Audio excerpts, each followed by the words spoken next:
Le Conseil constitutionnel sénégalais ayant déclaré illégal le report de la présidentielle, le scrutin devra se tenir avant le 2 avril 2024, date de la fin du mandat du président Macky Sall. Si la décision des magistrats a eu pour effet de faire baisser la tension sociale, la libération de nombreux détenus participe elle aussi à apaiser le climat politique à la veille de ce scrutin qui ne compte aucun favori. Anta Babacar Ngom, bonjour. Bonjour, Madame Denise Epoté. Comment avez-vous accueilli la décision rendue par le Conseil constitutionnel sur l'illégalité du report de l'élection présidentielle? La décision du Conseil constitutionnel ne nous a pas surpris parce qu'on n'en attendait pas moins d'un Conseil constitutionnel au Sénégal. Et je pense que ça prouve effectivement ce que nous, candidats à l'élection présidentielle et politiques de l'opposition, disons depuis le début, que le Sénégal n'était pas dans une période de crise constitutionnelle, comme l'avait annoncé le président Macky Sall. Donc cette décision du Conseil constitutionnel a provoqué un soulagement pour le peuple sénégalais et rappelle l'importance cruciale de nos institutions dans le maintien de l'équilibre démocratique. Cette déclaration que le Conseil vient de faire vient confirmer le rôle que jouent les institutions dans la sauvegarde des principes de justice, d'équité et de respect de la loi. En tant que candidate à l'élection présidentielle et aspirant à insuffler un nouvel élan à notre politique nationale, c'est une décision que j'ai accueillie avec beaucoup de sang-froid, on va dire, et beaucoup de calme, surtout, et beaucoup de prudence, car nous ne sommes pas encore à l'issue de cette crise, madame. Parce que jusqu'ici, la date de l'élection présidentielle reste la grande inconnue. Il est important de respecter les décisions des institutions juridiques.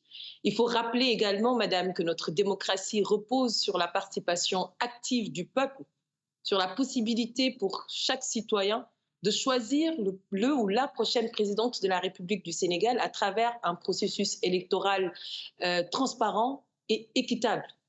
Donc, il n'est pas du tout aujourd'hui négociable que cette élection présidentielle puisse se tenir à une autre date que celle qui a été dictée, c'est-à-dire avant le 2 avril 2024, date de la fin du mandat du président Macky Sall.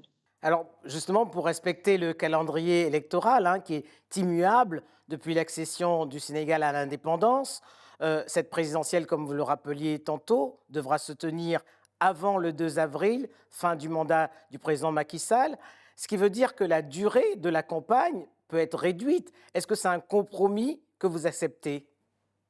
Alors, c'est un constat. Et notre position, parce que les candidats de l'opposition se sont quand même réunis autour d'une plateforme qui s'appelle FC25, nous avons dit que c'est le président Macky Sall et le régime actuel, en tout cas, qui ont créé cette nouvelle crise ou ce problème. Aujourd'hui, nous ne devons pas, nous, lui apporter la solution à ce problème, parce que de toutes les façons, quelle que soit la décision de la date prise, nous sommes aujourd'hui, en tant que candidats, obligés de sacrifier quelque chose. Mais le plus important, pour moi, en tant que candidate à l'élection présidentielle, c'est le respect du calendrier électoral, c'est que l'élection se tienne, et si malheureusement nous voyons et nous constatons que notre durée de campagne a été réduite, quel autre choix et quelle autre option nous laisse aujourd'hui le président Macky Sall? C'est dommage et c'est déplorable, parce qu'une candidate comme moi, j'ai un projet de société à présenter au Sénégal et aux Sénégalais, et j'aurai quand même besoin de ces 21 jours pour faire le tour du Sénégal, et que ce soit une élection basée sur le programme et les projets de société qu'ont les candidats. On se poserait alors la question à savoir sur quelle base les Sénégalais vont devoir choisir et élire le prochain ou la prochaine présidente de la République du Sénégal. Mais force est de constater qu'aujourd'hui, c'est un droit qu'on nous a extirpé, c'est douloureux, mais nous mettons en avant la paix sociale, la paix au Sénégal, la préservation du peu qui nous reste de la démocratie dans notre pays. Certains Sénégalais attendent du président Macky Sall qu'il leur présente des excuses. Vous êtes dans cette logique également? Le président Macky Sall est une institution. En tant que candidate à l'élection présidentielle, je respecte l'institution. Je n'attends pas des excuses de la part du chef de l'État du Sénégal, parce qu'on lui doit ce respect et cette grandeur en tant que président que nous avons élu en tant que citoyen sénégalais à 63% du suffrage, je vous rappelle, en 2011. Par contre, plus d'humanisme dans les discours, qu'il soit plus proche du peuple, plus à l'écoute du peuple sénégalais. Ça ferait toute la différence. Il faut revoir la communication. Tenez-vous bien, quand on doit annoncer à un peuple sénégalais 10 heures avant la date de démarrage de la campagne présidentielle, parce que c'est 10 heures avant que le président Macky Sall nous a annoncé que la campagne n'aurait pas lieu.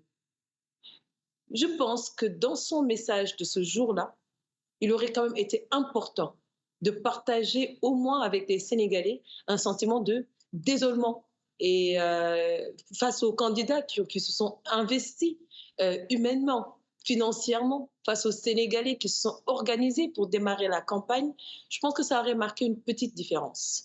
Mais je n'attends pas d'excuses de la part du président de la République de mon pays. Anta Babacar Ngom, vous étiez 2 femmes en lice pour cette présidentielle. Accusée de parjure, Rose Wardini a décidé de retirer sa candidature. Vous êtes également la plus jeune des candidats en lice. Comment comptez-vous incarner le changement après les 12 années de pouvoir de la coalition Benno Bokk Yakaar? D'abord, nous étions deux, vous le dites bien, et c'est avec beaucoup de désolement que nous avons appris la situation de Madame Rose Wardini, que nous avons appelé également et à qui nous avons présenté vraiment notre soutien. Et c'est vrai que la responsabilité devient encore plus lourde, parce qu'aujourd'hui, je suis non seulement la plus jeune, mais la seule femme candidate à cette élection présidentielle. L'entrée en scène d'une femme et jeune femme dans le paysage politique sénégalais représente un tournant décisif et un symbole fort de changement. Cela incarne une rupture avec les schémas traditionnels que nous avons connus jusqu'ici et une ouverture vers de nouvelles perspectives et de nouvelles manières de concevoir la politique et le leadership. Et c'est ce que nous incarnons.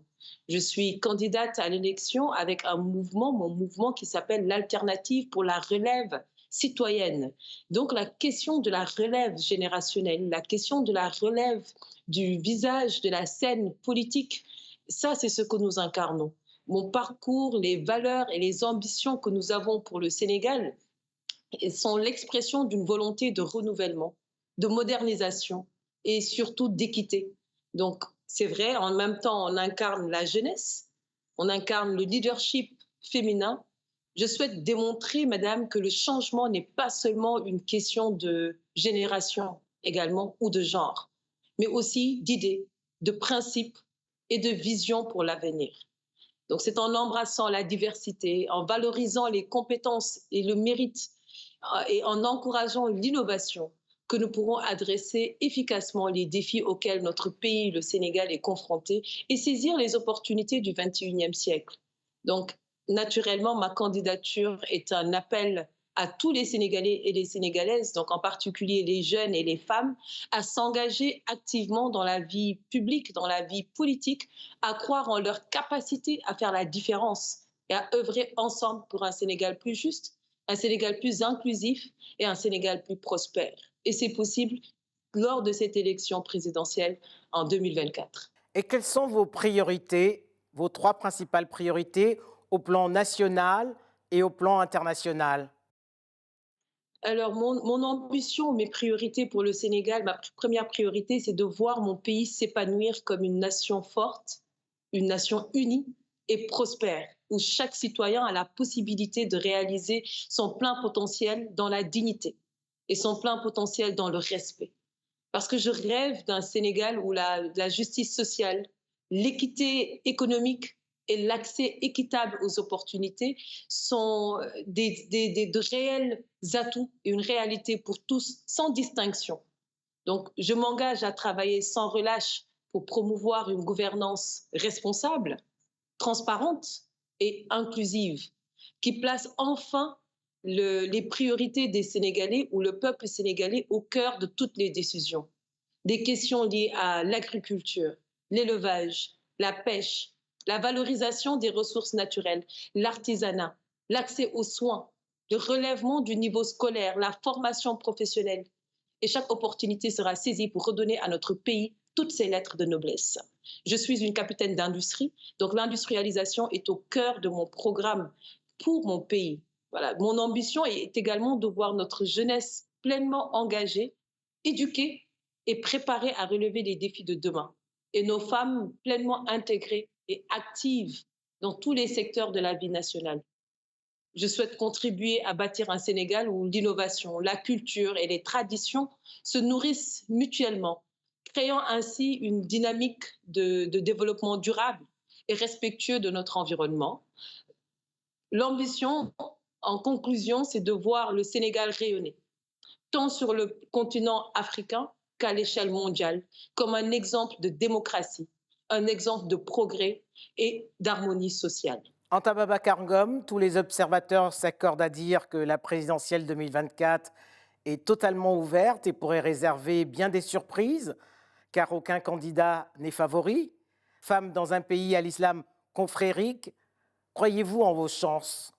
J'y crois beaucoup, sinon je ne m'investirai pas autant dans cette campagne présidentielle. Nous sommes au Sénégal, dans un pays laïque, c'est vrai, avec une majorité de population musulmane, et je suis musulmane moi-même. Avant de m'engager, j'ai pris le temps de faire le tour des chefferies, des familles religieuses, et pour poser effectivement cette même question. Est-ce qu'aujourd'hui, une femme peut être à la tête de notre pays? Est-ce qu'à un moment donné, dans l'islam, ce serait interdit? Et la réponse, madame, est que non.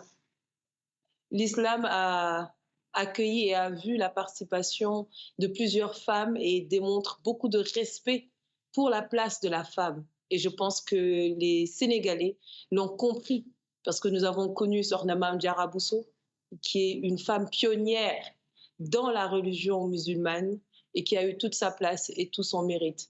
C'est vrai, il existe encore des Sénégalais qui ne l'imaginent pas, mais je pense qu'il y en a bien plus qui ont cette ouverture d'esprit qui nous permettent de savoir que pour présider ou être présidente de la République du Sénégal, c'est pas du tout une question de genre, mais plutôt de compétences. Et c'est ça qu'il faudra faire valoir lors de cette campagne présidentielle. Anta Babacar Ngom, merci.